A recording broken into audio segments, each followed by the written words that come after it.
right! Hurrah! Hey, you found ADRAMADA! Because this is ADRAMADA! Another Dave Rush Ask Me Anything Digital Alchemy, and so good to see you all. We get together here once a week or so at 7 p.m. Central Time on Thursday nights and talk tech. I am the aforementioned Dave Rush, and you are part of the ADRAMADA team, making you the ADRAMADA Armada. And we're here just because we love to talk about tech, man. Some good tech in the news this week. Linux news has been a little short. Space news, a little bit of that. I didn't even put it all in. We've got a fun topic tonight. I have pushed Mastodon for 2 weeks. Show note. I mentioned this last week that I didn't know. Now I know. This coming Thursday, a week from today, is a national holiday in the U.S., and there will be no show. There we go. Executive decision. I'm not even going to do a mini show and a high five. Just going to enjoy the holiday. So hope you will enjoy yours wherever you are. And I will not take up an hour of your valuable time on July 4th. Today, if you're not watching this live, where I am and where everybody who's watching it live is, it's Thursday, June 27th of 2024. And today is noteworthy because this is kind of cool. In 1746, Charles Edward Stuart, also known as Bonnie Prince Charlie, infamous for being known as the pretender to the throne, disguised himself as Betty Burke, an Irish maid. You see, he'd been somewhat deposed, and they were a-hunting him. And with the help of a lady named Flora MacDonald, he escaped Ireland and managed to get to the Isle of Skye, S-K-Y-E.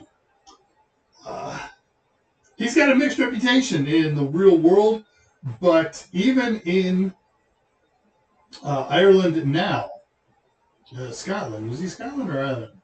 Doesn't matter. They were the same for all intents and purposes. Anyways, his reputation is popular as a romantic. There we go, Scotland. And continues to this day, even though it was his own Scottish people who kind of wanted him out. Well, when I say his own, he was appointed local king by his uncle king. I like this story. This one's an amazing story. 1898. Canadian-American adventurer Joshua Slocum arrives in Newport, Rhode Island, completing the first solo circumnavigation of the globe, having traveled 46,000 miles. This is 1898, kids. No motors. It was a single-masted sloop. Though I think he had a spinnaker type. It wasn't a spinnaker, but it was a head sail that went from the top of the main mast to the forward of the bowsprit. Anyway, so I think they said 4 years. Do I have any notes on that? No, but 46,000 miles in an oyster fishing sloop it was, called the Sprague. And I did some reading up on that one when I ran across that as noteworthy thing. It's an interesting story. He wrote a book afterward, which I believe I'm going to read. In fact, I don't just believe it, I'm going to do it. And last historical item in the news, on this date in history, in the year 1923, this one's near and dear to my heart, because you guys know my background. Captain Lowell H. Smith and Lieutenant John P. Richter, very famous in aviation circles. They performed the first ever aerial refueling and a de Havilland 4B. It was a biplane to biplane fuel transfer. Props, guys, not props to them, but propeller aircraft. So the higher aircraft snaked out a tube, and they had to get it to the lower aircraft without it being sliced off by the spinning prop in the front of the DH4. So cool stuff, huh? Show note today. I will try to end on time, but I have cool things to show you. It's a little bit long. If we go long, as usual, it won't be very long, because right at the end of our normally scheduled show time, 9 p.m. Eastern Time, 8 p.m. Central Time, the first presidential debate will begin. So, eep up or we are here. What do we got here? Who has turned up? People are turning up. Hey, by the way, I'm not blind. I was thinking about this today. I know we don't get these massive turnouts, and especially during the show, but over the course of a week or so, we get 100 people. I'm happy with that. So, someone expressed concern over how sad I must be that I only get 8 people to watch live. I am not sad at that at all. I'm pleased for those of you who do join us live, and I hope if you're watching this on archive that you will consider joining us live. We have a nice interaction going on here with the people who are here live. But if not, if you're just catching the show because maybe you think it's interesting and there's something value in it for you, I am just giddy as punch about that. So let's see who is here. I had a good day. So I had all of my ducks in a row for the show, and I posted my social media and set up the show first thing in the morning. And Shia Moonstone took advantage of that. 10 to 7, 9 hours plus before showtime, she checks in. And Tullowit, half an hour before showtime. Shia again, live in 10 minutes. I was actually here watching and doing final setup. I was going to respond, but I didn't. Hello, Patricia Grace, our theater operator. Hey, we didn't pick a date for the next show, and I got to believe the poll we did for the next film that we're going to select has completed, and we have a film ready to select. So let's make sure we get together in the next day or two. I will be traveling to San Antonio either tomorrow morning or Monday morning, waiting to hear back from the people in San Antonio what works best for them. And my phone, it kind of works. I am in the market to replace my phone. They all fall. They get these little corner dings and dents and things like that, and they don't normally affect operation. Well, the most recent fall on this thing has cracked up some of the digitizer in one corner, and it's like somebody running a finger over. If I open up a menu, 54 menus will open and it'll wiggle and it just all kinds of things. So I am so careful to handle this thing. It turns itself off and on and turns settings off. I went to a couple of those phone fix-it joints. I can buy this phone on the used market right now for $200, or I can have it repaired between $240 and $300. So I guess we know how the economies of scale are going to work on that one. There is a new phone in my future. And I think, I'm debating a newer, but not the newest, Galaxy, maybe an S23. Worst, if I go that old, an S22. But I'm very intrigued by these Google Pixels. And so it may be a Google Pixel 8, 8A, or 8 Pro. All right, enough of a segue on that here. Chat and video are rendering askew tonight. Sorry about that. Mine looks very clear. It's your damn volcanoes over there and your sharks. So sorry about the guy who lost his life in Hawaii surfing. Big name, I guess, in surfing circles. Jason's here. Listening to politicians talk is like listening to nails on a blackboard. It's true. I like Outgroup.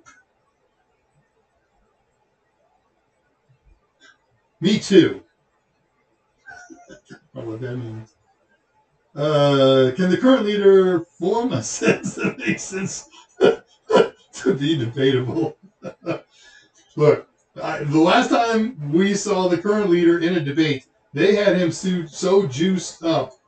He was like a radio talk show host and Einstein. So I fully expect a completely adequate performance from him. It should be fun just to watch.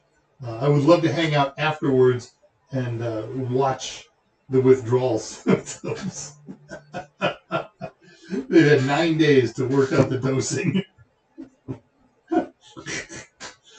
Yes, we're not afraid to get political here. Askew. Thank you.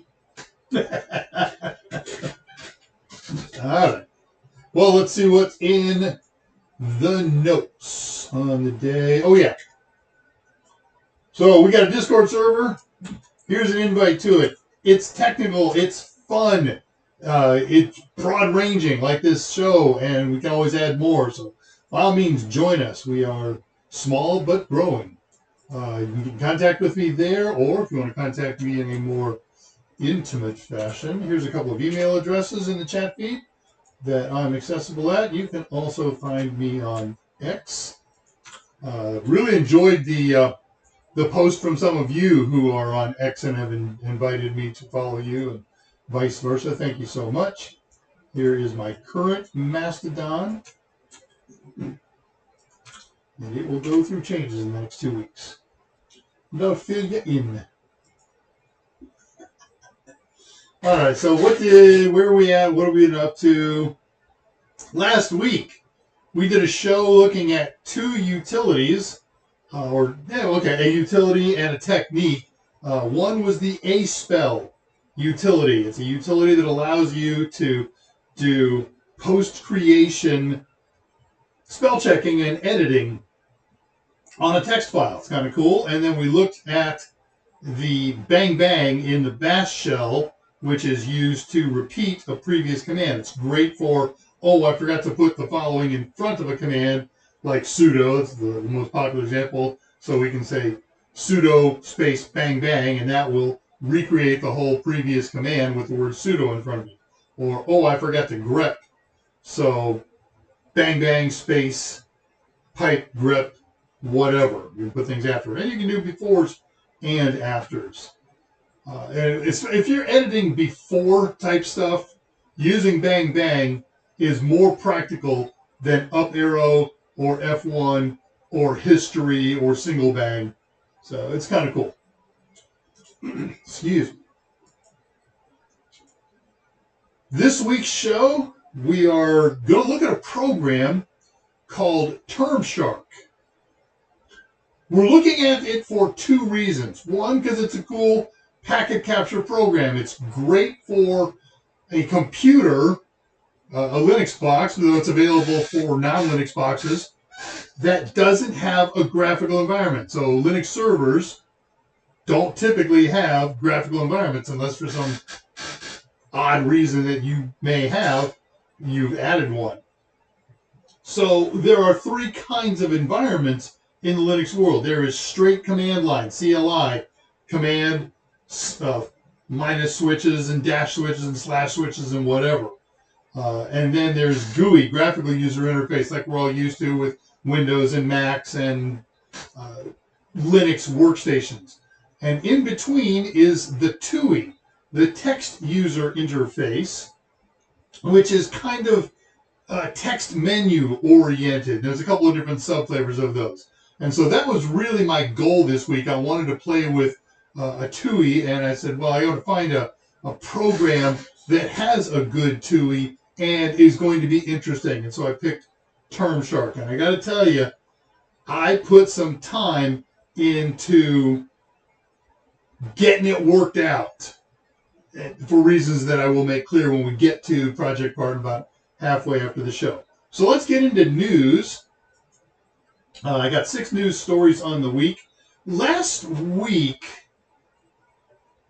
just after the show, somebody posted a message on the message forum for YouTube. And all they said was, what about Kaspersky? And I knew what he was talking about. I hadn't addressed it yet in the week. Kaspersky was in the news last week, and it kind of happened just before show, and I didn't want to put the research and everything into it. So I responded back to him that the Kaspersky story will be the first story of today's show. So if you're watching, I'm sorry I forgot your name. I can go look it up, but you get the idea. Here we go with the Kaspersky story. And I'm going to take this back a little bit further. So we're going to headline this, Kaspersky antivirus, anti-malware is now banned for usage in the U.S. We'll get back to that. In 2017, the U.S. government mandated that Kaspersky anti-malware must not operate on any government or military computers. Likely that also applied to contractors of government and U.S. military. I am not affected by that command because I don't have a government computer or a military computer. Nonetheless, knowing what I know about Kaspersky, or at least what I learned then, I got rid of any instances of Kaspersky on any of my computers. Kaspersky is a Russian citizen. He was educated in Moscow in cryptography and encryption. And the government decided that he may be the software may be gathering information and sending it back to Russia or its assigns. And so they said, nope, no more on government and no more on military. Fine. And I followed suit. I've always been okay with that. This is a story from softonic.com, SOFTONIC, by Pedro Dominguez on June 21st. The Biden administration announced that a nationwide ban on software manufactured by Russian cybersecurity company Kaspersky Lab, citing national security concerns. New measures announced by the Secretary of Department of Commerce as a result of the new authorities granted to the department by executive order issued by both Biden and Trump. They've announced that no computer in the U.S. is allowed to operate with Kaspersky running on it. I seriously doubt the constitutionality of that. I seriously doubt that. Nonetheless, that is the announcement that they made. No impact on me because I have already abandoned it. But if you weren't aware of this, at least for the moment until it goes to the courts, if you're running Kaspersky anti-malware, you're committing a federal crime right now. Okay, yep, and there's my piece of it, so it'll be interesting.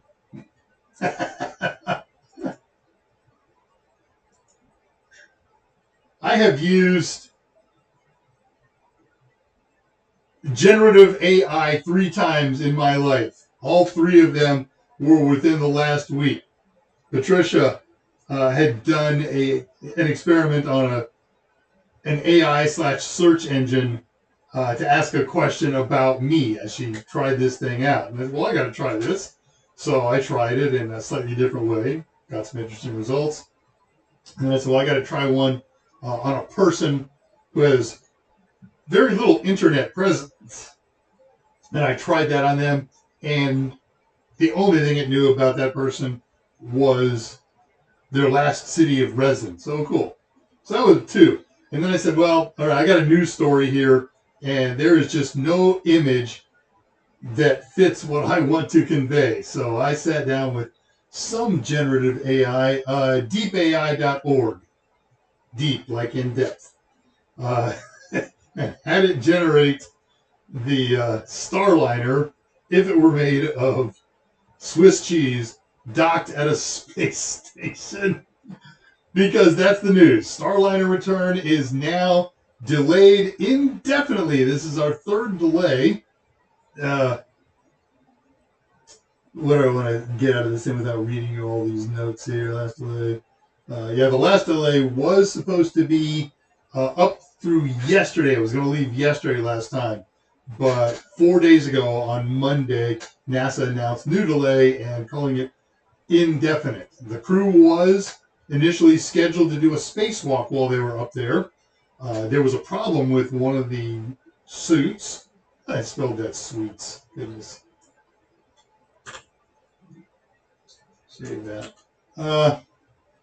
During their originally scheduled 9-day stay. The walk is still planned to occur once they solve, so as long as you're up there, let's see if we can fix this spacesuit problem before they try to bring the Starliner home. Potential return won't come until after July 2nd, likely not until after July 4th.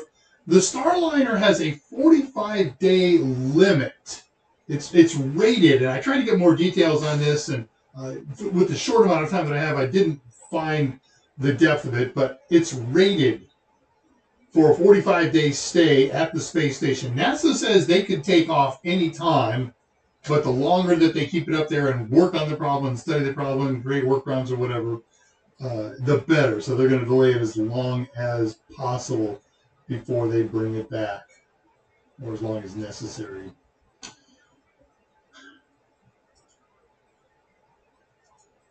China has successfully returned their capsule with scrapings and diggings and lunar regolith from the dark side, the far side of the moon. Touchdown in Inner Mongolia. I wrote down this morning. I think I did this news on Tuesday. Yeah, I really ought to put days and dates on that. So we'll see what they bring out of it. It's an interesting thing. Kudos to them. Space is hard. Yesterday, I had all my news of the week done yesterday morning, and then today this ran across my feed. There was an event, another space event. A Russian observation satellite unexpectedly broke up near the ISS.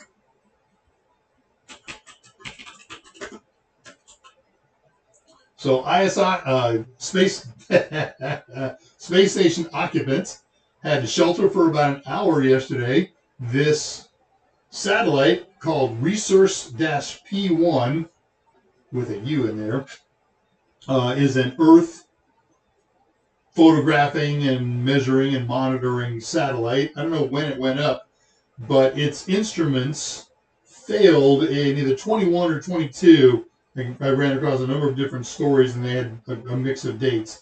So they decommissioned it back then. It's just riding around in near-Earth orbit, not too awful far from the altitude of ISS. And it's tracked like the many thousands of equipment pieces up there. And unexpectedly, thing broke up into greater than 100 pieces. No explanation as to why yet. Russia shot down one of their satellites a couple of years ago, much to the consternation of the international spacefaring community. Is it spacefaring if you're only in orbit? Fine. For all kinds of reasons. That's space weapons testing, and it's debris like crazy up there, and there's hundreds of thousands of debris running around up there in the order of about 15,000 miles an hour speed, where just the tiniest little pieces of paint fleck can leave holes or dents and divots in spacecraft and satellites and things like that. So we don't know why this one just mysteriously broke up into so many pieces so quickly, so unexpectedly. 2 more stories. 800 years of relative dormancy. The volcanoes on Iceland's Reykjanes Peninsula have come back to life in the last couple of years, starting in about 2021. turns out what happened, they've got a couple of different volcanic fields, this dormant one and then a more active one some distance away. Well, the under-earth plumbing for magma flow has connected. And so now there's a lot of flow going on out of the old field through the plumbing and into the new field. And volcanologists who don't actually study the planet Vulcan, it's true, say based on historical performance, this could continue for years to decades. Fun time to go to Iceland. I'd go. And last story, CentOS 7. Some of you may recall back in the old drama show, we interviewed a gentleman named Greg Kurtz. Greg Kurtz was the founder of CentOS, and things went south with them and Red Hat / IBM, and he left them and started Rocky. And there's an organization that continued to exist to support CentOS 7. Red Hat is past 8 and is into 9 now, but it had an end-of-life schedule, and they continue to maintain it through the end-of-life schedule, which will flip the switch in 3 days. So if you're using CentOS 7, it will still work 3 days from now, and there have been several organizations who are providing support product and patches and things like that to allow this operating system to continue to run safely. But officially and effectively, CentOS 7 loses its support in 3 days. All right, let's see what you guys are talking about. Let's put my head back up. I can do that.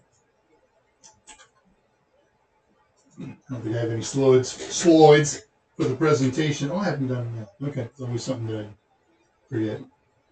Yeah, Swiss satellite. Very good, Jason. This is Major Tom to ground control. As I learned to play guitar, some of my favorite songs to learn and play were Bowie tunes, and that was probably the first one. Good stuff. And Chai Moonstone stopped using, I presume, Kaspersky, not CentOS, some time ago, but it could be both. All right, well, where are we at here? Right on schedule. So let us talk about TUIs and a program that runs under a very sophisticated TUI called Termshark. And Termshark will run on any flavor of Linux. And here's the problem with it. Of all the Linuxes that I play with, I got 2 more running in the last week or so. I had a lot of different distros up here.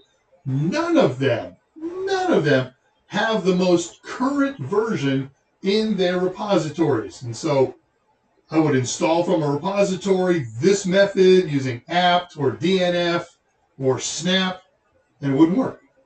It would work, but it wouldn't do what I expected it to do and what I see pictures on their site to do. And I worked on that for 2 days, many hours, late into the night. And then I said, all right, well, this isn't working. I'm going to have to go straight to the horse's mouth. So I went to the Termshark Git repository, and I got a really great iteration of the program downloaded, and we'll use the term install it, and it works very, very, very, very well. I think that I've uncovered a bug, and I'm going to report it to them Tuesday or Wednesday of next week. And Termshark folk, if you're watching, you'll hear about it when I get the piece up and running. I did this on a Raspberry Pi. Excuse me, I inhaled it instead of drank it. Running Ubuntu 2204. Jammy Jellyfish. So I tried installing it with Snap. That failed. altogether. It installed just fine, and it would not launch because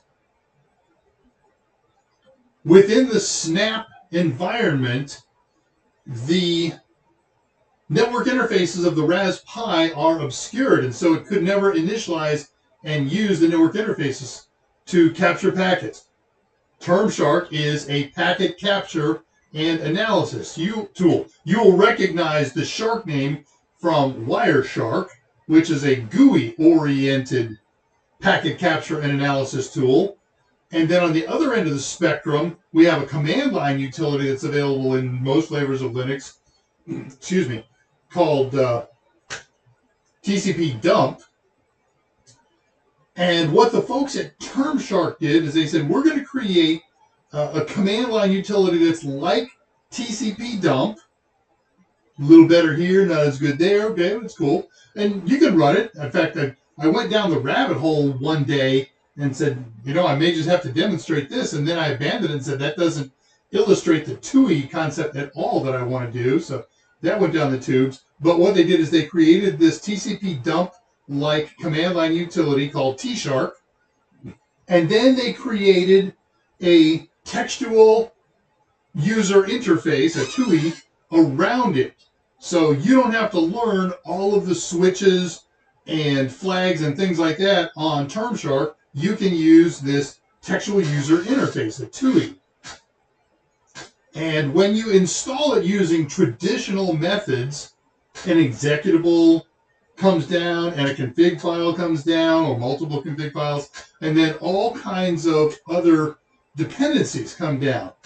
There's nothing wrong with that. That's the way Linux works. Except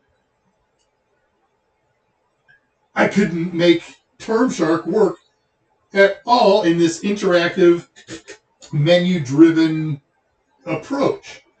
And so when I went and found this alternative on their site, it's really cool. It's basically a single executive that has everything in it. There's a couple command line things if you're not happy with the internal defaults, but all the dependencies are therein. It doesn't get installed. It's not a systemd process. You just run it, launch it from the command line, and up comes the menu. So that's kind of cool. And it looks like somebody took the graphical interface of WireShark and just turned it into an ASCII-looking menu. And that's basically what they did do with that. So it was a real challenge to figure out that was the direction I needed to go, but now that we've got it, it's cool. All right, so this is a program that anticipates being run on a computer that doesn't have a graphical interface. That means there's no browser on there. Now there's wget and there's curl, and you can use those to get the one file from GitHub that you need to get. Except the name changes all the time as they update it. So the way I did this is I went to another computer, opened up a browser. Let me fire up a browser and share it with you, and then we'll go and do this. Putty, Brave browser window.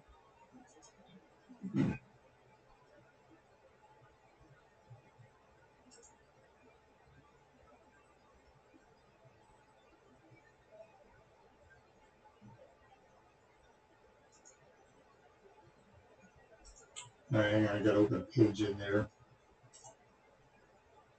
Okay, termshark.io.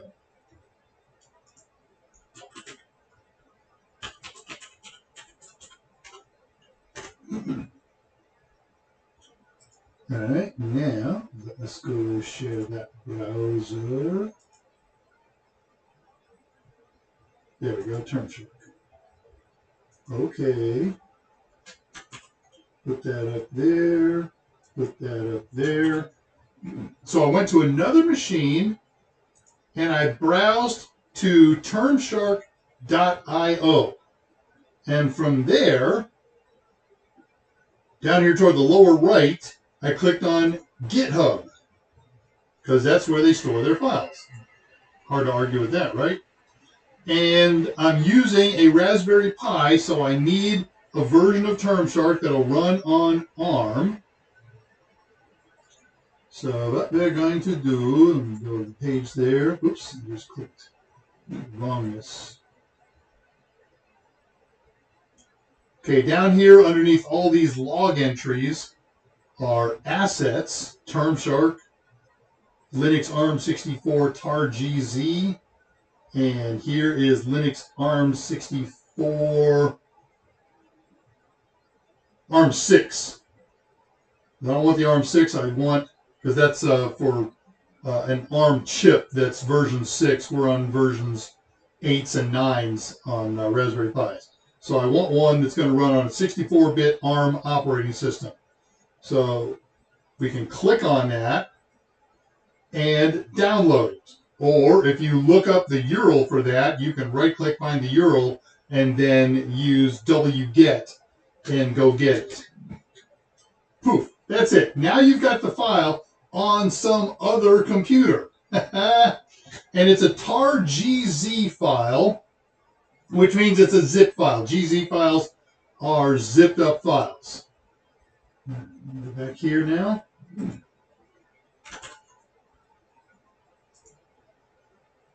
Okay, we're done with that. Now I got to open up a putty session. I didn't do that in advance. I apologize. So just take a second. Let me see. The account name is DrushTX. At Ubuntu pi.local.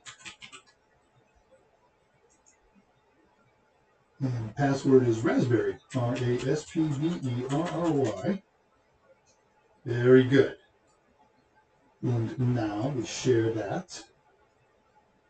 Putting up.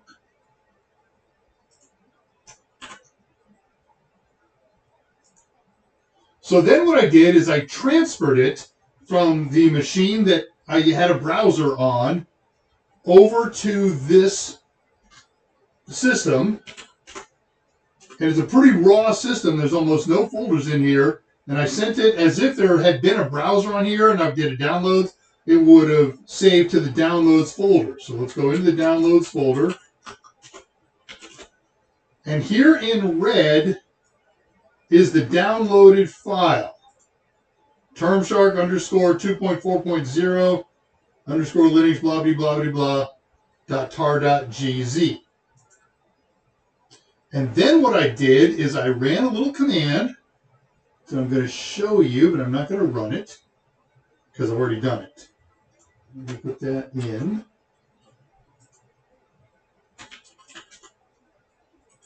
So I said tar -xf and the name of the file. Enter. And what it did is it created this directory. Same name as the tar-gz file. So let's go into that. And the only thing in there, by default, is this green file called Termshark. I added this cap file, pcap, later for today's demo. Let's do this. I'm going to do an ls -la. And here it is in green. And the reason that it's green is because my bash environment in PuTTY says anything that's got X's on the owner, X's on the owner's group, and X's on the everyone group executable. That means anybody and everything in the world can execute this thing. And bash in these systems turns a file green when you do that. And that's what it came out. I didn't have to set any permissions or anything. Bam, just did it. So now all we're going to do is run it. Before we do, why do we want to use Termshark? Well, the number one reason is you got to capture packets on a computer that doesn't have a GUI, and you don't want to use TCP dump, and you don't have tshark, and you don't want to operate this from the command line. Number two, it's menu driven, and you can use it to analyze captured packets, packets that you've captured, pcap files that somebody else has sent to you for review. It's also great to use if you're already somewhat familiar with WireShark. So its features, it can read pcap files, or it can sniff traffic coming through live interfaces. It uses the same filters as WireShark display filters and capture filters. It can reassemble TCP and UDP streams. It can view conversations. So let's just launch the thing. Now, if you just type Termshark, this is really weird. That should work. It's an executable file. Bam. And it says, couldn't find it. I've run into that in the past, and I've come to understand what that means, is that it's actually a script that launches other programs. So we're going to .whack launch it, and I'm going to do it as sudo .whack Termshark. Since I'm running sudo, I got prompted for my password here, raspberry, RASPBERRY. Hope I didn't typo that. Looks like I did. Try again. RASPBERRY.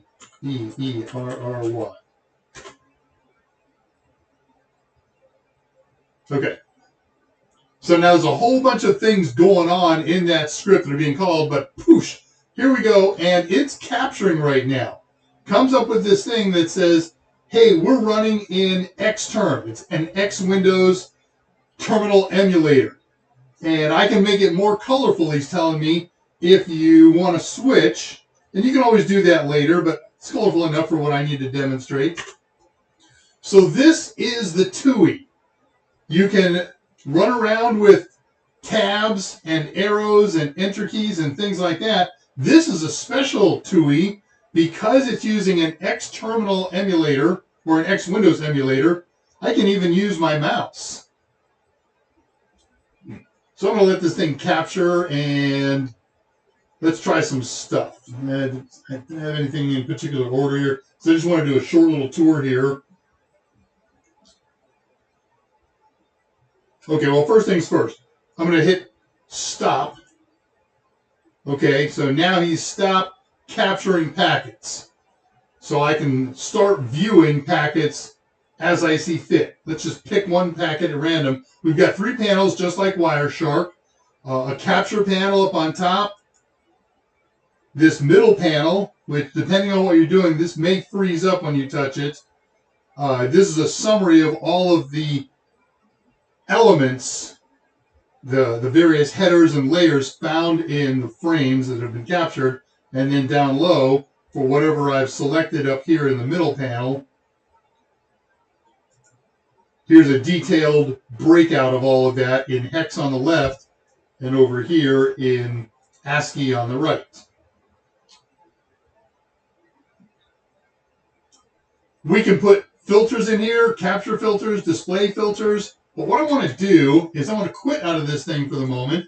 I'm going to click on miss, and it says you can get out with by clicking on quit, or I don't have to click on miss. I can just type the letter Q anytime. Hey, you really want to do that? Yeah, I really want to do that. And I saved all those things. Do you want me to keep those saved things? Yeah, if you do, keep them. If not, I'll delete it. All right, so I'm going to run the same thing, and I'm going to use a file of captured packets that I did earlier, so I know where all the packet numbers are and I can do this. /R means read a file instead of use a network interface for input. So I'm going to say Termshark -R capfile.pcap.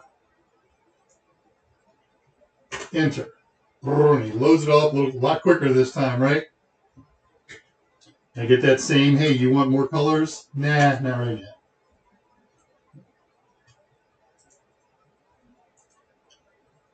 So first thing that I care about this thing is how many packets has he captured? And the answer is 450. I can scroll all the way down here and see the whole 450. Or I can dig at it with some other menus if I so choose. I'm not going to. Let's get back up to the top. There we go. I can just hit the end key. There's 450 packets on there.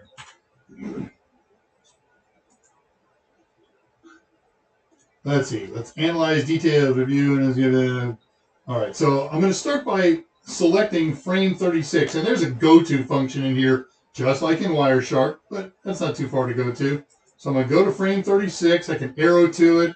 I can enter on it. I can do whatever makes me happy. And what I can see here is that it's a UDP packet.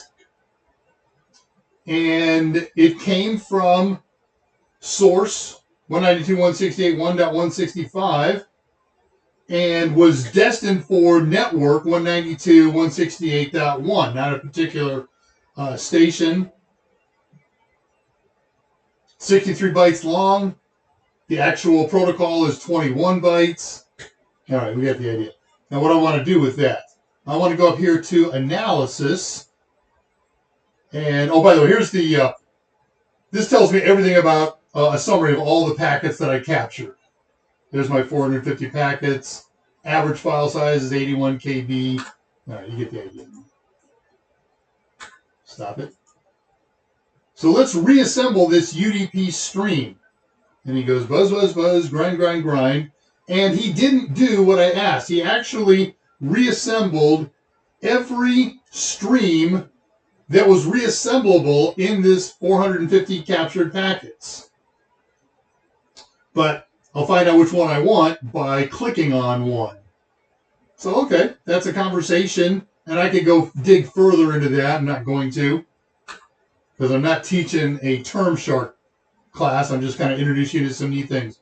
But walk away with out of this, number one, learning that there are really cool text user interfaces that will work with all the functionality of a graphical user interface without all of the CPU overhead, without all of the memory overhead, without all the storage overhead for all the dependencies and things like that. So pretty cool stuff. How about conversations? Oh man, there's lots of conversations here. And these conversations are ordered by size.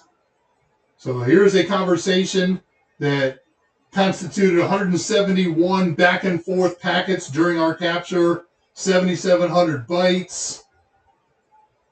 And then there's some start bytes and some end bytes and things like that. We can go down here and filter them and get absolute times and regular times. I hit the escape key here and we're out of that. That's it. I just want to... oh, wait a minute. Was there one more thing here? I think I had one more. Yeah, frame. Okay. Notice, by the way, when I did that, it filled in a filter for me. And I learned...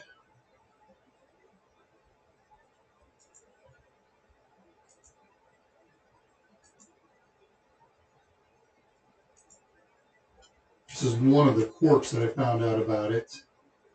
Apply. There we go. Now we can get all back. All right, so there's my 450 packets again. And I wanted to do a look at capture packet number 59.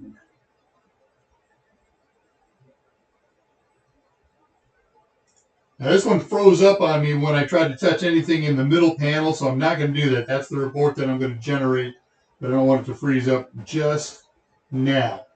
But you can see that if everything works the way it should, I should be able to hit the plus and look at the Ethernet 2 header in there. Here's a summary of the MAC address that it came from and the MAC address that it went to. I can look at the IP headers.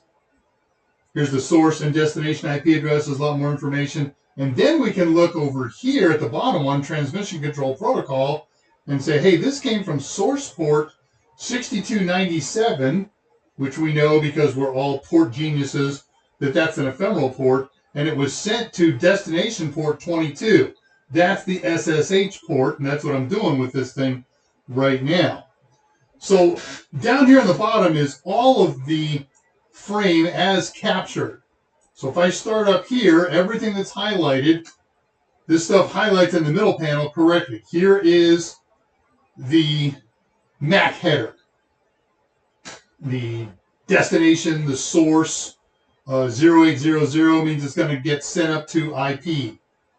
And then here's the IP header, all in hex and some in ASCII. So up on top, we can see what he's doing. There's a header length. It's 20 bytes. And Just above that, there's my 192, 168, 1.173 to 1.131. And I actually went and checked out some of these hex values and confirmed that the 168s and the 131s, yeah, they were all correct. Here is the payload. This is and it's 22, so it's encrypted, but here is the encrypted data that was sent between the client and the server for this particular packet. And it's too small, so they had to pad the end of it with zeros. It's too small to meet the minimum packet size. So cool stuff, huh? You want to quit? Yes, I do. So all it took to do this is to simply download from GitHub the appropriate tar.gz file, unzip it with the tar command -xf, and then run it with sudo space .whack Termshark. And you are up and running. There's a lot more. The point of this presentation is not to learn Termshark, but I did a quote at the beginning of the show from a gentleman named Ted Nelson. Ted Nelson, if you don't already know this, learn your history, especially if we're playing in the IT world. In 1963, you want to figure out how old I am? That's the year of my birth. Ted Nelson invented two terms, hypertext and hypermedia. In 1965, he published those terms for the first time. And his quote of the day that I posted up there is, "A user interface should be so simple that a beginner in an emergency can understand it within 10 seconds. This textual user interface accomplishes that goal." And there are even simpler ones. If you have ever installed Raspberry Pi, there's a totally interactive installation menu. When I say interactive, it asks questions like, do you want to do a static IP address or a dynamic? And if you say yes to static, then you get a chance to type in what the static's going to be. So very interactive in that fashion. If you've ever used Raspbiconfig, that's an operational textual user interface.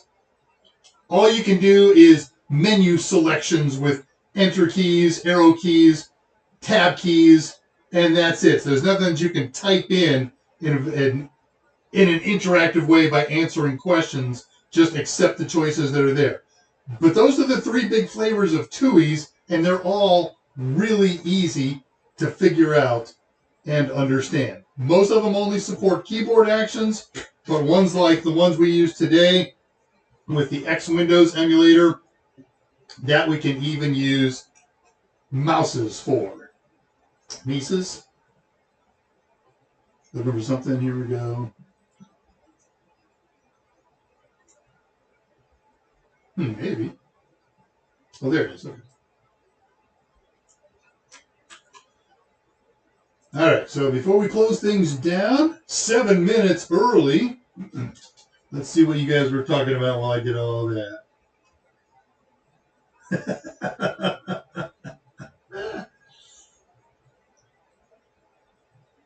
Yeah, I like that UI quote as well. In fact, if you go look for UX and UI quotes, there's a lot of really good stuff out there. I was having a tough time picking between them. I hate you Mises to pieces!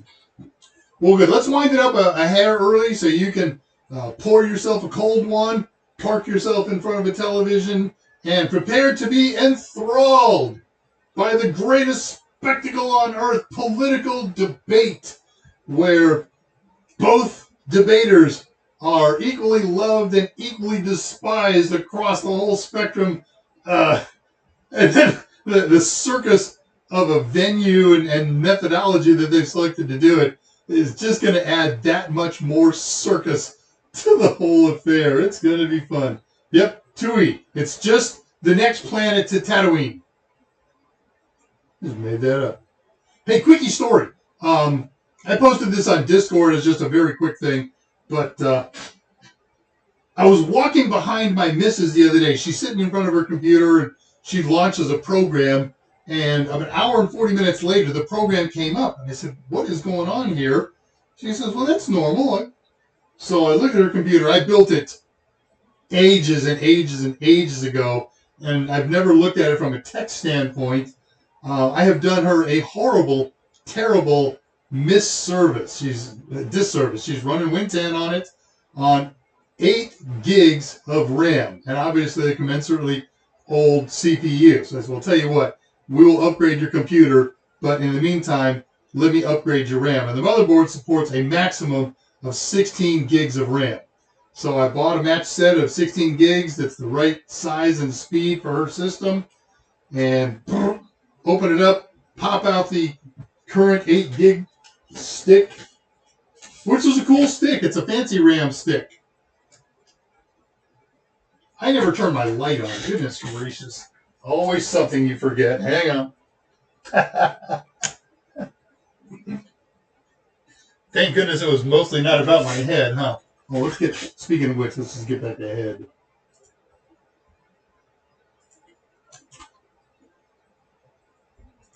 Okay. So it's a nice piece of fancy RAM, and I popped it out, and I popped in a stick of non-fancy RAM, and then another stick of non-fancy RAM, and I powered it up, and it said, Channel B failed to pass a test. Well, it happens to everybody, and it wouldn't be the first time I've misseated RAM. So I powered down, popped it out, re-popped it back in, made sure everything's cool. Same failure. So I popped them both out, knowing that the fancy RAM was good RAM. I popped it in that B slot, and I got the same failure. Nothing in the A slot. And then I tried every iteration of the 3 sticks that I have. They all work fine in the A slot, so they're all good RAM, and none of them work in the B slot, either alone or with any other stick. So it's a failed memory slot. I have never run into one of those in the real world. I certainly teach about it. I've gotten reports about it from other people, but and frankly, sometimes I've poo-pooed those. Nah, you probably just misseated it. It happens. It's for real. So it's given me some real impetus to get a decent motherboard for her, something probably newer than 10 years old, with at least DDR4. These are DDR3s. And I should get hugs and kisses when I get that working, because she doesn't care that it's slow because she doesn't feel that it's slow. I feel bad. All right. Hey, well, let's wind this puppy up then. What have I got in my notes? Anything I want to share with you? Reminder, next week, July 4th, Thursday, no show. It's a national holiday. I am taking advantage of it. I'm not going to do nothing except hang with the family. What are we doing there? Why is that? Oh, I forgot. I got to cut that thing short here. Sorry. There we go. I can get that one.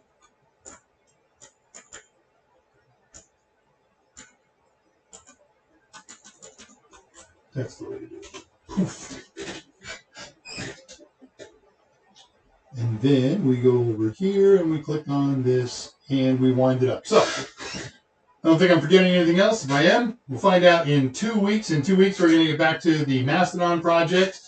And until that time, I wish you a great rest of the next 2 weeks. Take care of each other, take serious steps to stay healthy, and if at all possible, call or visit your parents. And never forget, technology is great, but the greatest resource we have are you and I. And with that, I bid you good night. I'll see you on ADRAMADA 2 Thursdays from today, and on the other platforms that I'm on between now and then. Until then, remember, how you do anything is how you do everything. Eat, op, or ah.